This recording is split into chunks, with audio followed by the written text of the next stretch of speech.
தாவிக தலைவர் விஜய் பிரச்சாரம் செய்வதை தாங்கள் தடுக்கவில்லை என்று நகராட்சி நிர்வாகத்துறை அமைச்சர் KN நேரு தெரிவித்துள்ளார்.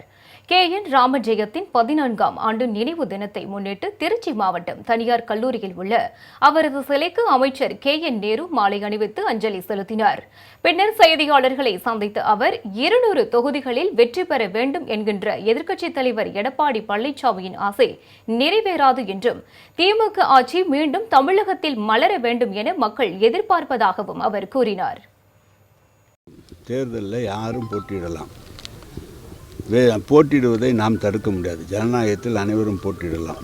யார் போட்டியிட்டாலும் திமுக அணி வெற்றி பெறக்கூடிய முயற்சி எடுப்போம். எடப்பாடி 200 தொகுதி நாங்கள் ஜெயிப்போம் அப்படின்னு சொல்லி இது பண்ணுறாரு. அது என்ன பாக்கி 34 இருக்குது, அதையும் சேர்த்து சொல்லுங்கள். ஏங்க அவரை பாக்கி 34 இருக்குது, அதையும் சேர்த்து சொல்லுங்கள்.